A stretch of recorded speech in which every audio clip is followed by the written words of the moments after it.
Netcasts you love. From people you trust.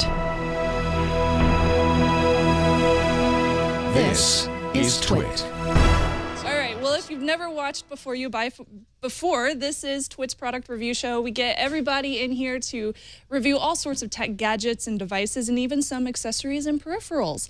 And today, the first one off is Mr. Father Robert. Yeah. What do you have for us? This little honey is the Samsung Galaxy Tab 3 7.0 LTE edition on AT&T. 7.0. All yeah, right. put all those together. It also comes in 8.0 and 10? There's an 8-inch version and there's a 10.1-inch version. So this is the smallest of the three. It's the newest version of their tab. And, well, you know, it's a nice little Android device that also happens to have a really, really kick-ass fast LTE connection. Wonderful. Well, why don't we jump right into your review? The Samsung Galaxy Tab 3 7.0 AT&T LTE edition is a lightweight 7-inch Android 4.2.2 device that links a lightweight tablet to AT&T's 4G LTE wireless service. Measuring 7.4 inches by 4.37 inches by 0.4 inches and weighing just 11 ounces, the Galaxy Tab uses Qualcomm's MSM8930AB 1.6 GHz dual-core processor and sports 1.5 gigabytes of RAM, 16 gigabytes of internal memory, and an expansion slot that can support 64 gigabyte micro SD cards. The 7-inch TFT screen is big and bright, though Galaxy series aficionados may find it somewhat lacking. The screen has a resolution of 1024 by 600 with a pixel density of 170 ppi. That's not bad, but it doesn't compare favorably to devices like Samsung's own Galaxy S4 with a 5-inch Super AMOLED screen running 1920 by 1080 resolution and a pixel density of 441 ppi.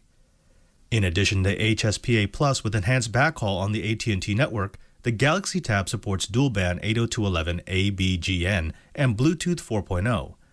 It also features WiDi and DLNA for connecting to TVs and media devices, as well as Watch On, an application that combined with an IR port on the right side of the tablet can remote control your gear. Using the tablet is actually quite intuitive. There is no one-hand operation, but the Galaxy Tab fits comfortably into my hands and was the right shape to be cradled in my palm. Power and volume buttons were easily reached and the speaker provided a surprising amount of sound. The Galaxy Tab features two cameras, a front-facing 1.3 megapixel camera and a 3-megapixel sensor on the back. The cameras work well enough for video conferencing and the odd shot, but it's not a strong suit of the Galaxy Tab. What is the strong suit is power. With a fast processor and a decent amount of memory, the Galaxy Tab is quick. The interface is smooth and I didn't see much hesitation or lag while gaming or browsing.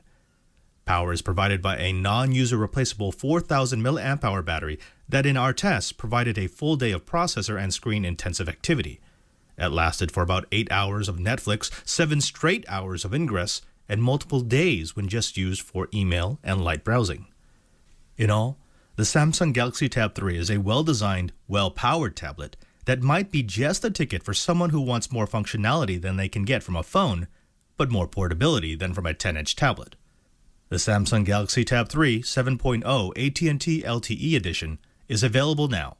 You can purchase it for $299 or $200 with a 2-year contract. Oh, so pretty. Yeah, it is pretty. I mean, this thing is fast. It's undeniably fast, and the battery life is phenomenal. This goes all day, way longer than you think a device with such a big screen should go.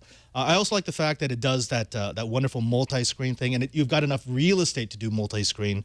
I hooked up a Bluetooth mouse and keyboard to this, and I actually had myself a nice little laptop replacement experience. Nice. Yeah, and not only that, the LTE connection on AT&T was actually really, really good. Yeah. I mean, I make fun of AT&T sometimes, but they did it right on this device. It's fast, it's consistent, and I was able to do everything from streaming to broadcasting off of this one device. Now, on the con side, the first thing has to be the screen. It's below par. We're talking 1024 by 600. That's you can definitely see a way difference wrong. between the two. Yeah, especially on such a nice device to put a screen like that, it doesn't make a lot of sense. And the other thing is it's relatively expensive when you consider the fact that for just a few dollars more, I could get the Nexus 7, which with a much nicer screen. You know, arguably the nicest screen in tabletdom, with a decent processor as well. This might be a bit on the pricey side. Now, this is a little bit on the long in the tooth side. So hopefully those prices will drop to make this a competitive device again. So, considering that, I gave it a try. It's not a bad device. It's actually a really well-designed device. My only problem with it is that there are other devices out there right now that are just a tiny bit more expensive, but much more capable. Yes, I pretty much agree with you. I think this is a really good option for somebody who really needs high-end battery life, especially since it lasts so long. It's very important for some people. Right. Though if your importance is in the screen, you might want to look elsewhere. So Exactly. Yeah.